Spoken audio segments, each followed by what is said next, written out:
Сегодня общественники и предприниматели Коми высказали массу претензий в адрес Монди СЛПК. На неудобные вопросы пришлось отвечать первому заместителю генерального директора комбината Фариду Ибрагимову. О социальной ответственности бизнеса репортаж Максима Катаева.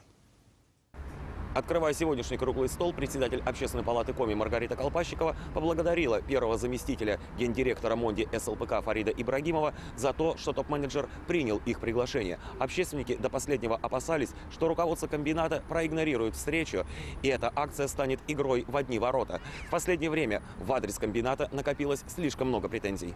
В одном только Усть-Куломском районе комбинат в 2 раза урезал штат работников местных лесопунктов. На смену ручным заготовкам пришли харвестеры и форвардеры. При этом руководство Монди не предложило никакой программы переобучения сокращенных. Жизненный уровень населения нашего невысок. Тем более проблема усугубляется еще и тем, что в силу объективных причин количество безработных становится больше. Причем в поселках, где кроме как лесозаготовками заниматься нечем. Поэтому, я так думаю, было бы желание, а найти применение этому желанию, помочь, так сказать, жителям того или иного района, я думаю, так сказать, можно. Недовольны комбинатом и руководители малых предприятий. Гигант на Вычегде взял в аренду большие участки леса на полвека, но заготавливает Монди лишь половину от расчетной лесосеки. Предприниматели готовы взять эти делянки в аренду. Мы не просим денег, мы просим просто работу, чтобы работать на своей земле. И куда деваться этим предпринимателям?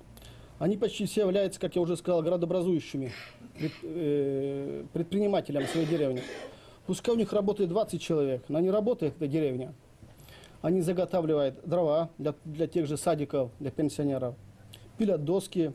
У муниципалов к комбинату свои претензии. Руководству Усть-Куломского района, например, никак не удается найти с топ-менеджерами общий язык насчет ремонта дороги на Сыктывкар. Лесовозы гиганта на Вычегде окончательно разбили трассу. Мы неоднократно Монди говорили, давайте мы сядем сегодня с дорожным агентством, вы, администрация района, собственно, проговорим, либо даже заключим соглашение трехстороннее о том, где мы приоритетные какие-то проблемы будем решать.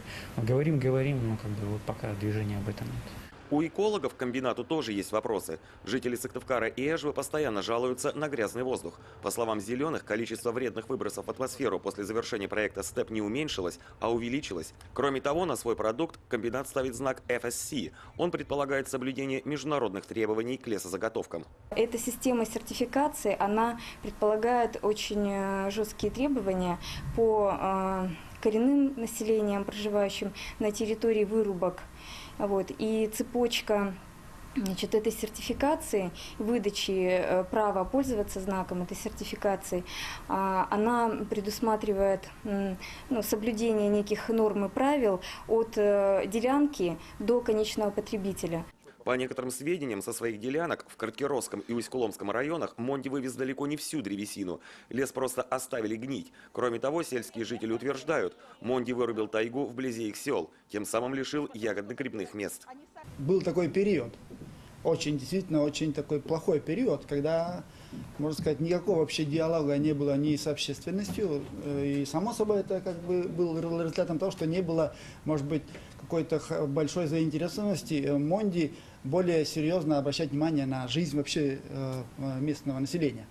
Топ-менеджер Монди согласился лишь с некоторыми претензиями. Фарид Ибрагимов пообещал, их предприятие станет более открытым для прессы. Информация от комбината действительно поступает мало. Отсюда и вопросы. Первый зам также намерен подумать над совершенствованием системы трудоустройства сокращенных работников. Наверное, мы тоже тут себя неправильно ведем, что распыляем те деньги по всем муниципальным районам. Да? Наверное, будет правильнее все-таки нам обратиться, опять же, к главе Республики Коми, обговорить какую-то сумму, которую выделять конкретно республике на развитие какого-то бизнеса. По итогам круглого стола его участники разработают некую программу взаимодействия, которую представят главе Коми. В ходе дискуссии говорили и о механизмах общественного давления, в том числе на уровне европейского сообщества. А это уже реальный шанс подмочить деловую репутацию на международных рынках. Максим Катаев, Олег Юшков, телеканал Юрган.